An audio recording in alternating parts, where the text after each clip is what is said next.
Hey guys, just time for another run-of-the-mill AGGA controlled arch braces update. No, I haven't given one in a few months, so figured it was high time. So update one is they did put in a new wire on top. So my premolars finished moving forward, so they were able to put in a new wire, and they took off the power chains also, because they're just maintaining the space now. Basically right now the new wire is kind of helping to tilt the premolars, because when they were pulled forward they kind of, tilted a little bit. So once those are upright, then they can do a scan to see if the gaps are ready for tooth implants, and do that. So I'll show you the top. New wire, power chain's gone.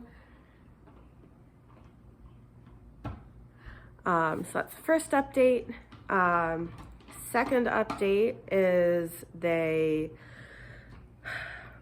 actually took the FRLA, which is the fixed, sorry, I forgot what it stands for.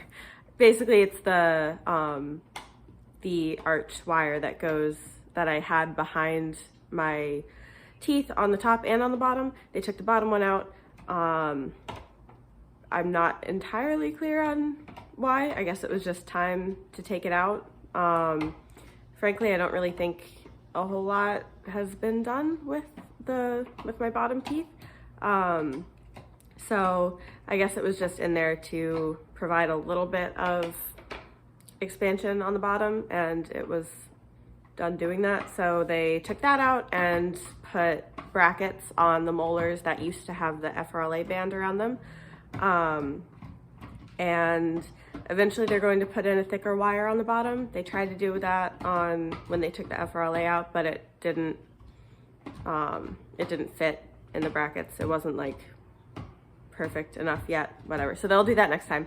And they also put spacers in on the bottom. They put in four spacers on each side.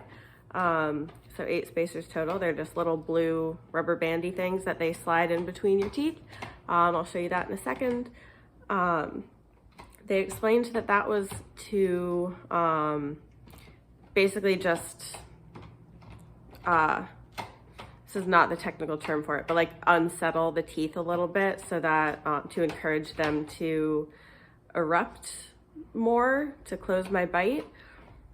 This part I need to get some clarification on next time I talk to my dentist, because he wasn't there at my last appointment when they did that, so I can ask him then. But as you'll see when I show you in a second, I still have bite pads on my back molars as well.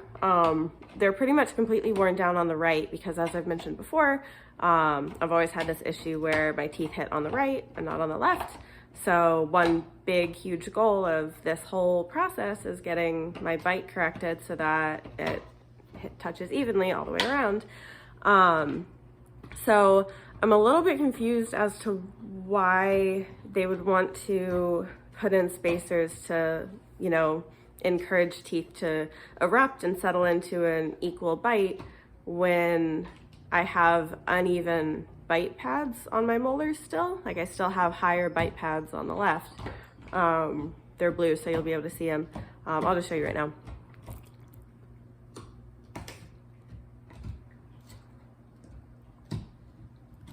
So you could see those bite pads on the left are blue, and then the little rubber band things also blue.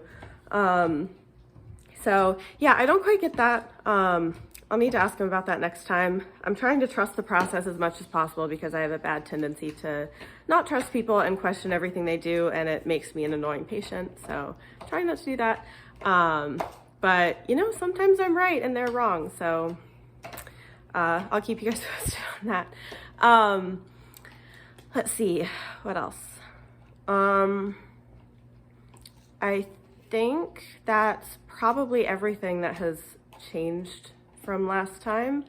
Right now we're just waiting to get into the new wire on the bottom, waiting to get in for a CBCT scan to get the ball rolling on the upper implants. Oh, the other thing that I'm a little bit not concerned about, but just noticing is that both aesthetically and just the way my teeth feel, it feels like my upper teeth are less far forward than they were when I first got out of the AGGA. My best guess is that that's because after the AGGA, they had just been having that forward force pushed on them, so they were tilted out a little bit. And then with all of the power chains and pulling the premolars forward, using them as an anchor and all that stuff, I'm assuming that little bit of a forward tilt has now gone away. So perhaps that explains the difference that I'm noticing. It could also be that my lower jaw is continuing to want to be more forward, so it feels like it has less space than it used to. Of course, it could also be that I've lost some of the space that I gained during the AGGA phase.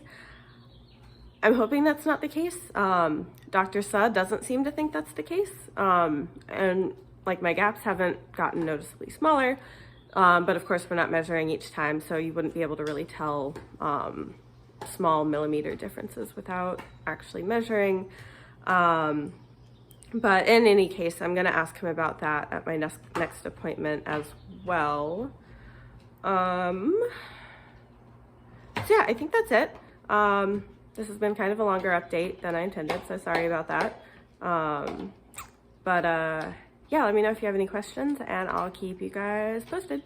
Bye.